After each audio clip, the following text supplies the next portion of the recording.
Hey, what's up, guys, and welcome back to another Real Madrid review. Real Madrid 1, RB Leipzig 1.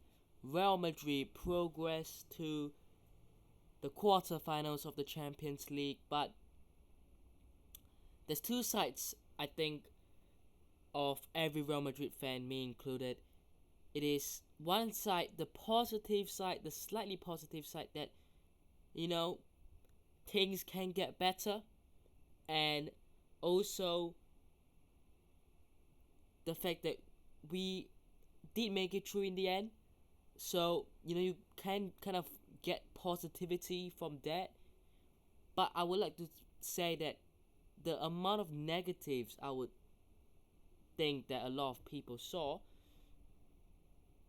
was really unexpected, because I thought Real Madrid were going to come into this game, Bellingham, Vinicius, everyone else, Valverde, Rodrigo. I know Rodrigo and Joselu didn't start, and we'll talk and dissect about this system that Ancelotti, changed and switched up for this game. But you still expect Real Madrid to go out there and perform. Vinicius Junior and Bellingham, they are good players, and they combined for the goal. So I thought Real Madrid were gonna go out there and prove that Real Madrid can at least have a good game. They can at least bounce back after all, the drama in Valencia and the narrow victory against Sevilla and the draw against Vallecano. A patch of games where Real Madrid haven't been playing convincingly enough. I thought, just go out there. The Champions League is basically Real Madrid's competition at the Santiago Bernabeu, in a game that Real Madrid, won the first leg. The second leg is at home with the home fans. For the players to go out there and show that they have what it takes. And to see the kind of performance that resulted, to call it disappointing is an understatement. Because, look, Real Madrid still go through. So, I'm not disappointed with the result. I'm not disappointed with overall. But you want to expect better, because as everyone is saying, Real Madrid, if they play Man City like this, they're gonna get absolutely smacked again. And it was 4-0 last season. We're gonna get smacked again. So Real Madrid have to find a way to play more consistently, and I think that is the key issue about consistency. It's obviously hard to find, but Real Madrid have to find it, because you play the kind of football you play against Leipzig today, and you're gonna get absolutely destroyed. Firstly, I want to go through what Ancelotti said. He said it was a poor game. Basically, it was a bad game. Firstly, let's kind of agree with that, because I think that it wasn't a good game. It wasn't a good enough performance. But you look at the personnel on the field, Ancelotti made a big mistake. And I think the mistake was not putting Bellingham at striker or false 9 or centre forward. I think the mistake was dropping Rodrigo or Joselu, their presence up top. Playing with one attacker and one attacking midfielder doesn't help. It does not help, because Valverde wasn't playing as an attacker. He was doing what he usually does, which is a midfielder who goes to the right hand side and basically takes up that space. But you can definitely tell that it was just Vinicius alone and Bellingham sometimes coming in and helping out, but that system doesn't work. We've seen it before, and I remember, I think it was the 4-0 defeat to Barcelona in the 21-22 season, where we basically only had one attacker, and that was Vinicius Junior, and it didn't work well. It did not work well. Real Madrid, right? cannot rely on one player up top alone to do everything. And I think we've learned from previous lessons as well that shouldn't be the case. So why is Ancelotti experimenting, dropping out Rodrigo or Joselu or even Brahim Diaz, who scored the golazo in the first game? Why are they getting dropped for a four-man midfield? Basically, five midfielders starting. I mean, there's no point. There's no need for that. You know, I'm totally fine with Valverde, Tchouaméni, Cruz, but I don't see a need in, or Camavinga. I don't see a need in starting both Cruz and Camavinga. And obviously Cruz created that goal, but technically Camavinga didn't had to start. He didn't. Cruz didn't had to start. Although we look back at it and say, look, he did help, win the ball back for the first goal, but there was no need to play a four-man midfield with Jude Bellingham as a false nine, basically a five-man midfield. There was no need. Why? Why do you have to change it when it's been working quite well this season? Where you're gonna play a big game in the Champions League against a team that are going to come to the Santiago Bernabeu and they're gonna give a big fight and they're gonna give a good game. Why would you change it? You have to put that down on Ancelotti. But as professional football players, no matter who is playing, what position you're playing, you have to be able to adapt.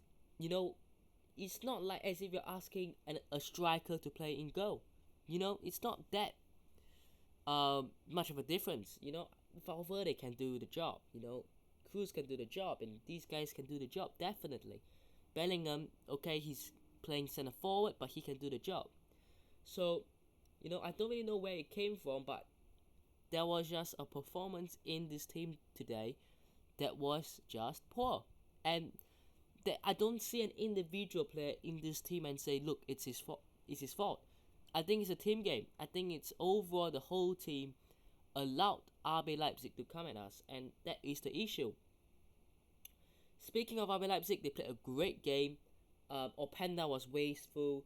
Sesko was pretty good in creating the chances. Javi Simons, pretty good player. Dani Olmo,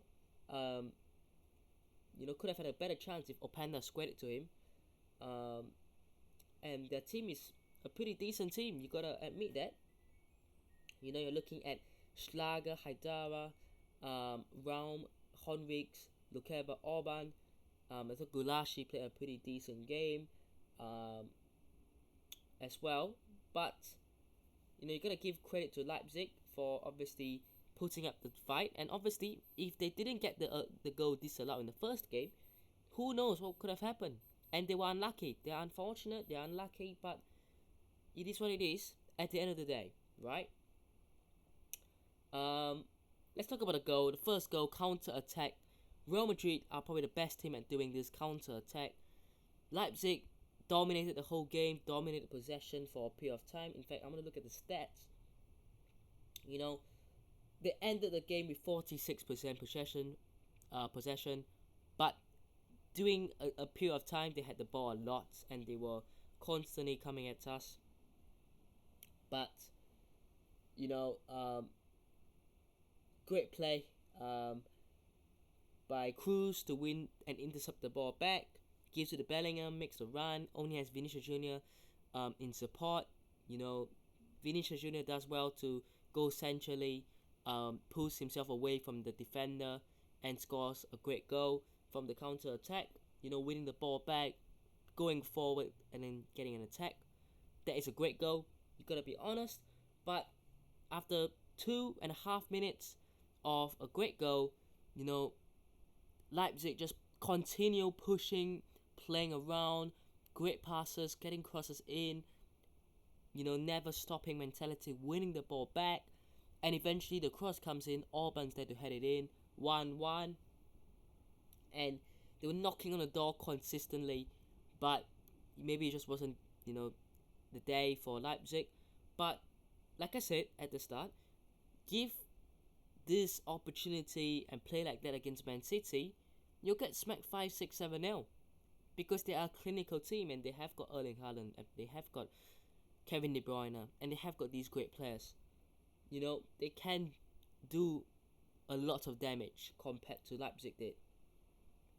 But I think the tactically set of things, I thought that the five-man midfield was absolutely unnecessary and nearly costed us. Personnel-wise, look, Rodrigo or Joselu or Brahim should have started, in my opinion. But apart from that, the rest I would say are down to the players. You know, the rest is down to the players. They didn't play well, and you have to say that. You know, I would say Rodrigo came on, did pretty well. I would say Vinicius Junior had an underwhelming game. So did Bellingham. Obviously, they both created the first goal.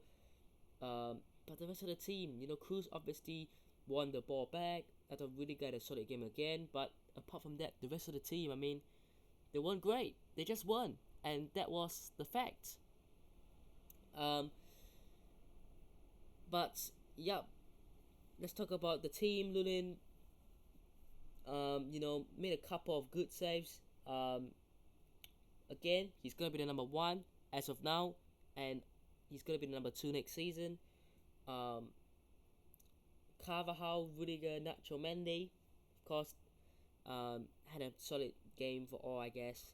The midfield was decent, probably Cruz the best for, you know, obviously winning the ball back and creating the counter attack. And Valverde was pretty quiet. Bellingham got the assist. My man of the match will probably go to Vinicius Junior for the goal, but I don't even think that he played at that level, really. Modric came on, Rodrigo came on, and Joselu came on.